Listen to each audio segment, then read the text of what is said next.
कृष्णेन रसावृतमानो निवेशयन् नमृतं मर्त्यञ्चा हिरण्येन सविता रथेना देवो जहाति भुवनानि पश्यन्।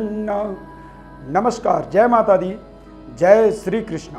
प्रिय दर्शकों, आप सभी का हमारे इस महत्वपूर्ण ज्ञानवर्धक कार्यक्रम में बहुत बहुत स्वागत है। 17 अक्टूबर 2021 को सूर्य ग्रह कन्या राशि से तुला राशि में प्रवेश करेंगे। रविवार दिन होगा और 13:28 में ये राशि संचार करेंगे, यानी गोचर करेंगे।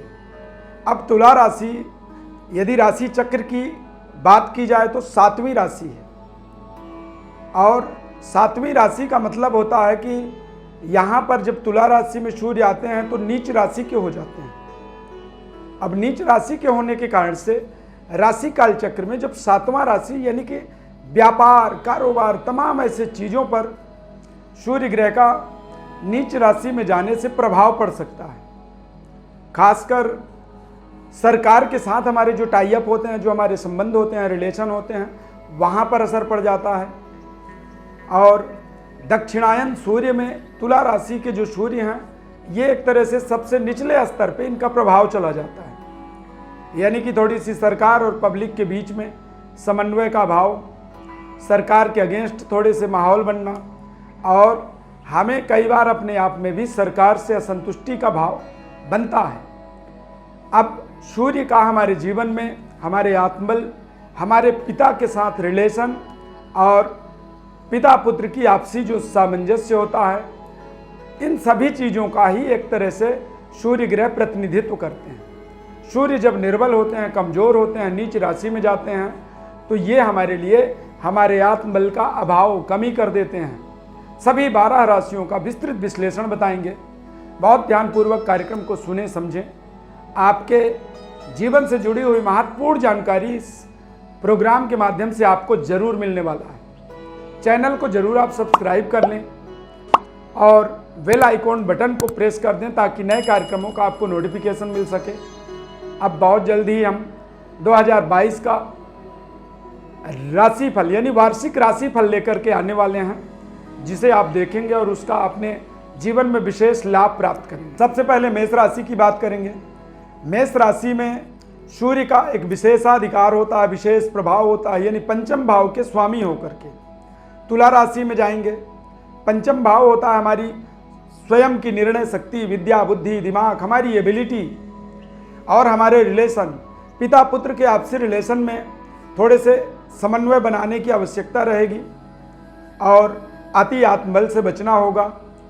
पारिवारिक कुछ जिम्मेदारियां बढ़ जाएंगी और जीवन साथी के सेहत स्वास्थ्य का भी थोड़ा सा आपको 17 अक्टूबर से लेकर के 16 नवंबर तक आपको विशेष केयर करना होगा और आपसी सामंजस्य को बनाने का विशेष आपको प्रयास करना होगा। तुला राशि वालों के लिए ये समय आपके लिए, यदि सरकार के साथ जुड़े हुए हैं, आप सरकार के किसी विभाग में कार्य कर रहे हैं या फिर किसी सरकारी टेंडर पे काम करते हैं, तो इस समय में आपको उच्च स्तरीय वर्ग के जो लोग हैं उनसे अपने तालमेल बनाए रखना होगा।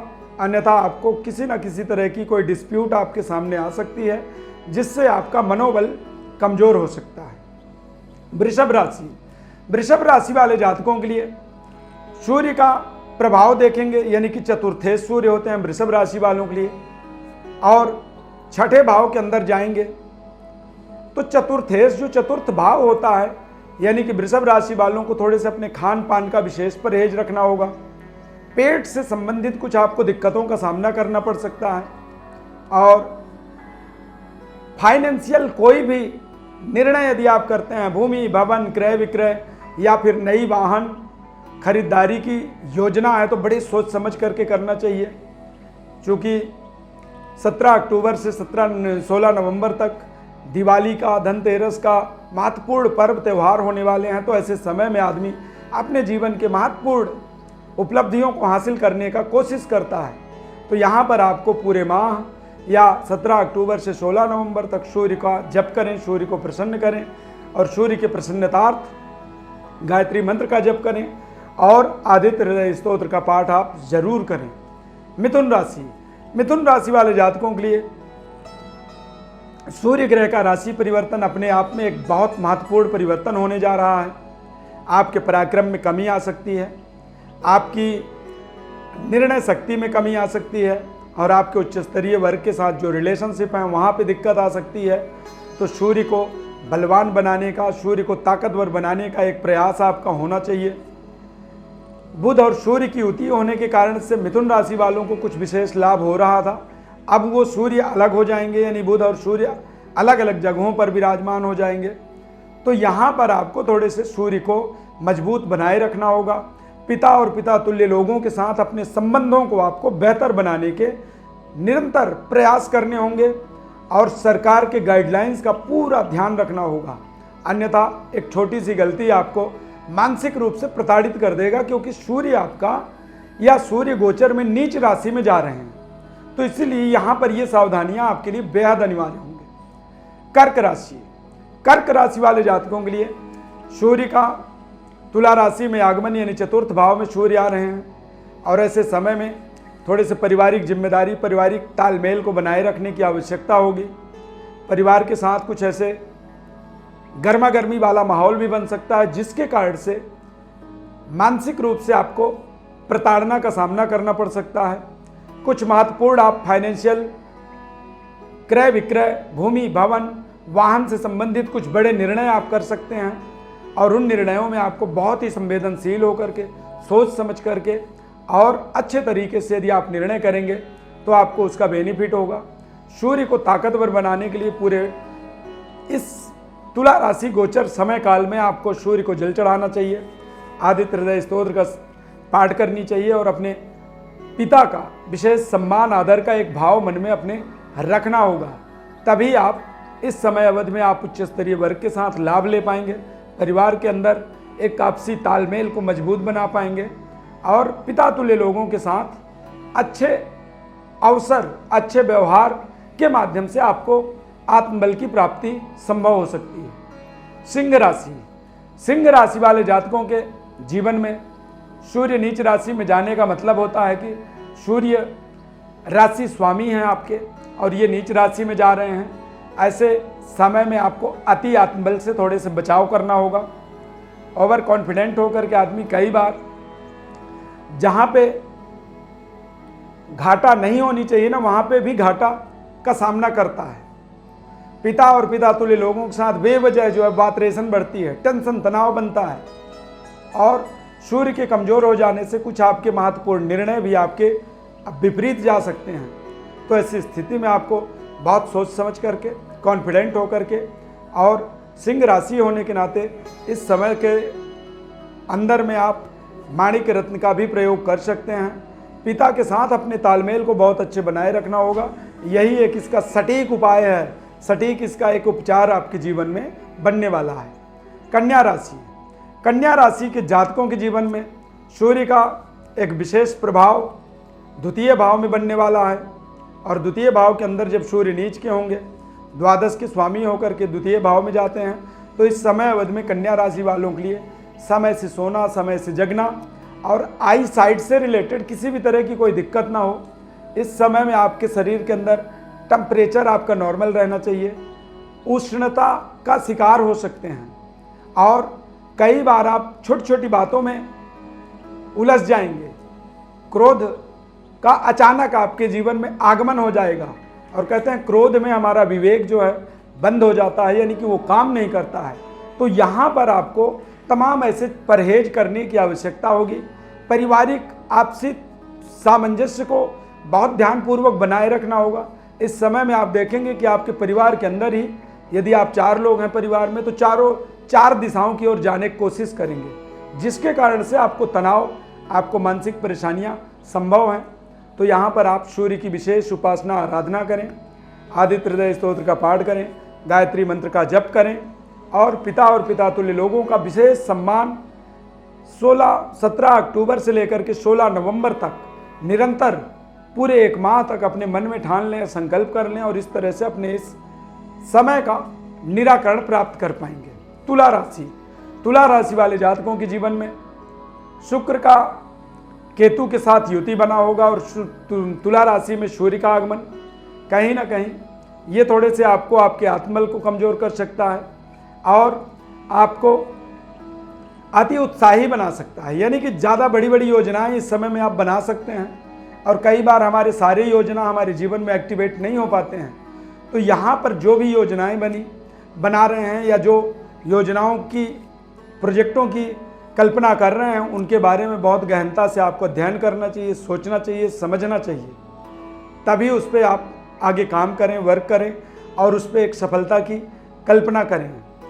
सूर्य तुला राशि के ऊपर आने का मतलब होता है कि कहीं ना कहीं आपको अपने आपसी डिस्प्यूट, अपने आपसी पारिवारिक सामंजस्य को बनाए रखना होगा, और इस समय अवधि के अंदर अपने आप में अपने पिता तुल्य लोगों के साथ में अपने व्यवहार को थोड़ा सा आपको बेहतर बनाना होगा, बेहतर करना होगा।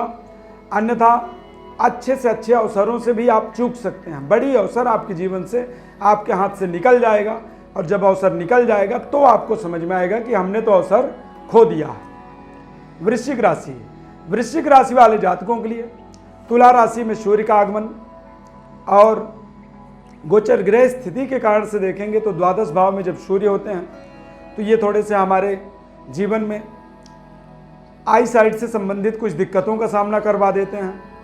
पिता और पिता के सेहत स्वास्थ्य का इस पूरे समय अवधि में, यानी कि 17 अक्टूबर से 16 नवंबर तक आपको विशेष केयर करना होगा। और इस समय अवधि में किसी भी बड़े निर्णय को लेने से पहले बहुत बार आपको सोचना चाहिए। सरकार के साथ या उच्च स्तरीय वर्गों के साथ जो आपके रिलेशन हैं, भाई उच्च स्तरीय वर्ग का मतलब है कि आप व्यापार करते हैं तो किसी बड़े व्यापारी से आप जुड़े होंगे, नौकरी करते हैं तो कोई आपका बॉस होगा, घर में आप रहते हैं तो आपके घर में कोई ना कोई गार्जियन, पिता, जिम्मेदार व्यक्ति।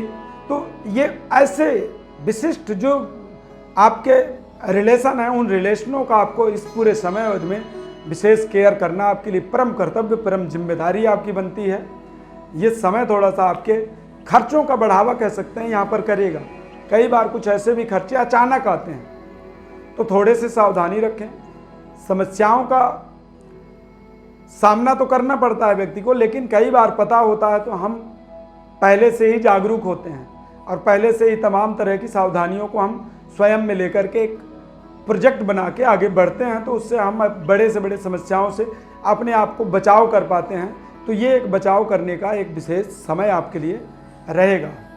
धनु राशि, धनु राशि वाले जातकों के जीवन में सूर्य का नीच राशि में जाने का मतलब होता है कि भाग्य आपका कमज़ोर हो जाएगा, और भाग्य के कमज़ोर होने का मतलब होता है कि थोड़े से मेहनत आपको ज़्यादा करने पड़ेंगे, हार्ड वर्क करना पड़ेगा, और पिता के सेहत स्वास्थ्य का थोड़ा सा आपको विशेष ध्यान रखना होगा। पिता तुल्य लोगों के साथ में अपने व्यवहार को आपको अच्छे बनाए रखना होगा।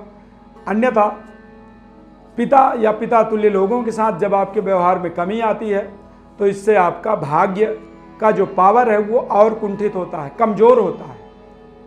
यानी कि कई बार हम जिस डाल में बैठते हैं उसी डाल को काट रहे होते हैं। यानी कि आप समझिए, आप तो बड़े कॉन्फिडेंट हो गए कि आपने पिता या पिता तुल्य लोगों के साथ में उलझन पैदा किया, परंतु वो उलझन आपको एक तरह से नहीं, वो कई तरह से आपको डिफीट करता है। तो इस चीज़ का आपको विशेष सावधानी रखना होगा, और यदि ये सावधानी आप रखते हैं तो निश्चित रूप से ये 1 महीने का समय है, 17 अक्टूबर से 16 नवंबर तक। इस समय अवधि का आप डट के मुकाबला भी कर पाएंगे, और इस समय का सही इस्तेमाल भी करते चले जाएंगे, और इसकी जो नकारात्मक दोष परिस्थितियां हैं उनसे अपने आप को बचा पाएंगे। मकर राशि, मकर राशि वाले जातकों के लिए सूर्य का तुला राशि में आगमन, दसम भाव, यानी कि मकर राशि वालों के दसम भाव में सूर्य का आगमन, और दसम भाव में कोई भी ग्रह नीच का हो सकता है लेकिन दिग्बली होता है। यहाँ से आप अपने तमाम बड़े बड़े प्रोजेक्टों के बारे में कल्पना करेंगे, सोचेंगे, और तमाम ऐसी योजनाएं आप बना पाएंगे। हालांकि सूर्य 10 डिग्री तक ही नीच राशि के होते हैं, और 10 डिग्री के बाद नीच दोष से मुक्त हो जाते हैं। यानी कि प्रारंभिक 10 दिनों का समय है, उनमें आपको विशेष सावधानी रखनी होगी, और 10 दिनों के बाद का जो समय होगा वहाँ पर आपको कुछ अच्छे सपोर्ट, सहयोग और अच्छी एक तरह से लोगों का या कारोबार का या सरकार का आपको विशेष सहयोग भी मिल सकता है, क्योंकि दिग्बली सूर्य रहने वाले हैं। यहाँ पर आप पूरे माह में सूर्य की उपासना जरूर करें, सूर्य को जल चढ़ाएं और पिता को प्रणाम करें। यानी कि पूरे महीने में आप पिता को के चरण को स्पर्श करें, आशीर्वाद लें, उससे आपको इस समस्या का एक विशेष तरह का लाभ हो सकता है। कुंभ राशि वाले जातकों के लिए सूर्य का परिवर्तन, राशि परिवर्तन तुला राशि में भाग्य में सूर्यदेव के आगमन का मतलब होता है कि कहीं ना कहीं इस पूरे एक माह के अंदर 17 अक्टूबर से 16 नवंबर के मध्य आप देखेंगे सूर्य के भाग्य में आगमन का मतलब होता है कि आपके जीवन में वो विशेष तरह की एक अप्रोच, ऊर्जा और पराक्रम का निर्माण करेंगे, लेकिन आपको अति आत्मबल से थोड़ा सा बचाव करना होगा और सोच समझ करके ही मेहनत करनी होगी। अन्यथा कई बार कहते हैं खोदा पहाड़ और निकली चूहा, तो आप पूरी मेहनत के बाद आपको पता चला कि आपका सारा मेहनत ही रिजेक्टेड हो गया। तो इस तरह के कामों से आपको, इस तरह की परेशानियों से अपने आप को बचाना होगा। भाग्य में सूर्यदेव की कृपा होती है विशेष तरह की। इस समय में आत्मज्ञान की प्राप्ति होगी और पिता का आशीर्वाद भी प्राप्त होगा। पिता के द्वारा कुछ महत्वपूर्ण विशेष जिम्मेदारी भी आपको मिल सकती है।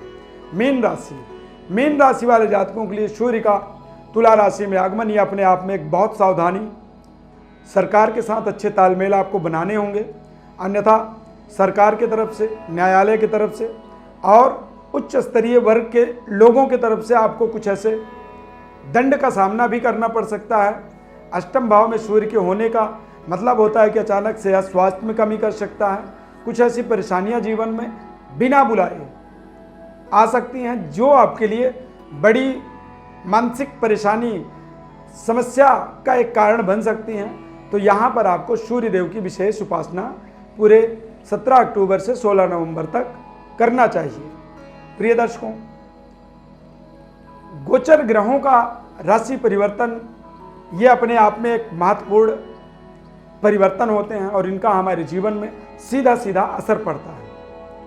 अब आपको आपकी जन्म पत्रिका की विश्लेषण पता होगी तो आप समझ पाएंगे, और यदि जन्म पत्रिका का विश्लेषण न पता हो तो आप शायद नहीं समझ पाएंगे कि ये इस परिवर्तन का आपके जीवन में पॉजिटिव या निगेटिव असर पड़ने वाला है। तो आप हमारे व्हाट्सएप नंबर पर अपनी बर्थ डिटेल लिख करके भेज दें। हमारी तरफ से हम आपको संपूर्ण जन्म पत्रिका का सटीक विश्लेषण बताएंगे निःशुल्क रूप से, और आपको आपके जीवन से जुड़ी हुई महत्वपूर्ण गोचर और जन्म कुंडली दोनों ही ग्रह स्थितियों को आपको भली भांति समझाएंगे। बस आपसे निवेदन है कि चैनल को हमारे सब्सक्राइब करें, लाइक करें, बेल के बटन को क्लिक करें और निरंतर हमारे साथ जुड़े रहें। बहुत बहुत धन्यवाद। जय माता दी।